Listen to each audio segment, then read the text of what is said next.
Tristan, what's up, man? Glad I was able to finally get this analysis. Sorry about the delay. I just had a little bit of trouble uploading, but I got it through my computer, and now we are good to go. With that being said, I love the improvements that you've made from a mechanic side in your throw. Looking freaking excellent. You know, you're able to create a lot more power. I can tell you've been watching that Tom Brady. I can see you bringing that front arm across. I think that's excellent. Now, you know, as always, it's going to be the progression, right? The idea is to continue to find new ways of giving you the ability to get that much closer to your goal, and so being able to set that up is what we're trying to do. Hold on. So let's go ahead and get started here. The first thing that I would say in making it so we can get the improvements is as you're coming through, what's happening is you're opening up that front shoulder a little bit too soon, right? So that front shoulder is a little bit out of the good sequencing. I was talking to a guy this week actually, and he was telling me, and we were talking about how really how throwing is so much about what's called just kinematic sequencing.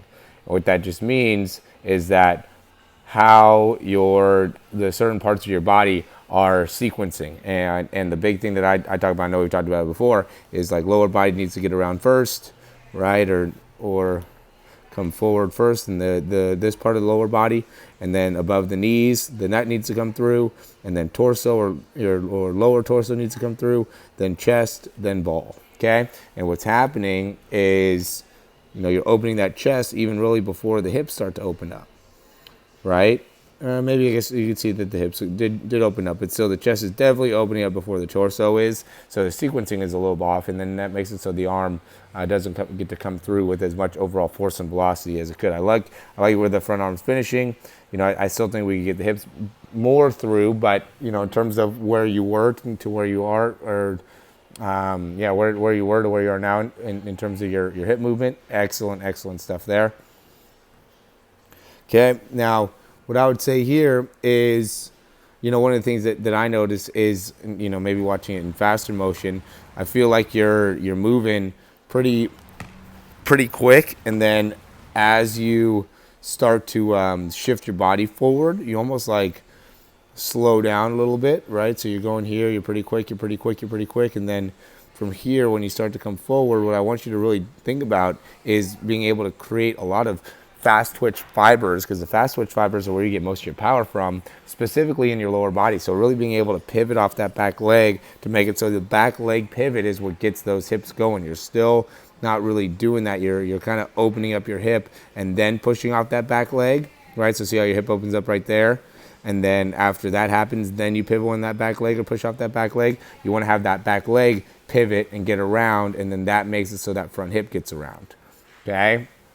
That's going to be an important part of the throw. I think the elbow positioning is really good, and that how that arm's coming through is really good. The last thing that I would say is that when you're coming through, so, you know, always the three main things. So one, that front shoulder, right? And make it so that front shoulder is the last thing that comes through, not one of the first things that come through.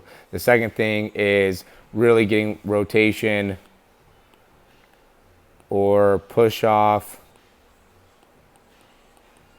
back foot before front hip opens up, okay?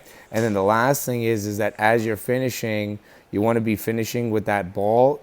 You want that ball to be releasing as you're coming down, okay, not as you're going up, right? And so what I mean by that is, and maybe I'll go and let's clear this and let's compare.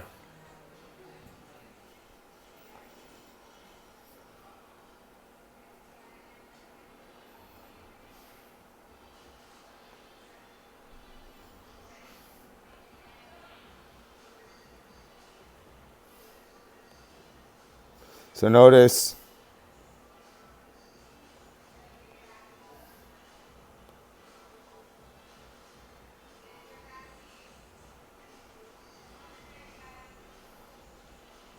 as he's coming through here. So he's releasing it. He gets up to the top point, and I wish, maybe we'll go back and see if we can find another throw where the timing's better.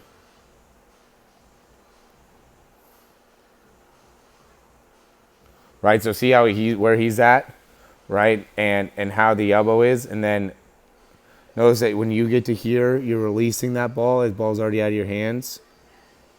You still can't see it. Where he still has it, right, and then what his movement is as soon as he lets the ball go is to really pull that arm down, where you're still coming up, right. So that's when you're releasing is when you're going up, and then you come down, right. So what you really want to do is just be able to hold on to that ball just for 1/100th of a second longer to make it so you're releasing it when you're coming down on the ball. Boom, coming down on the ball rather than you're releasing it right there. Right, so see that part of it and watch your arm. Sorry. Right, so you're releasing it. It's coming out of your hand right there. Instead of it coming down in the flick. So I'd want it to come down out of there. Boom is when it's coming down. You get just your finger on it, but I want you to come out of your whole hand and it to come down with some rapid force there right at the end.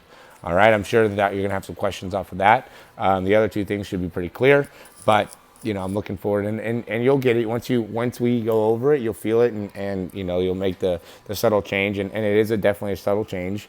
And we'll keep on getting better.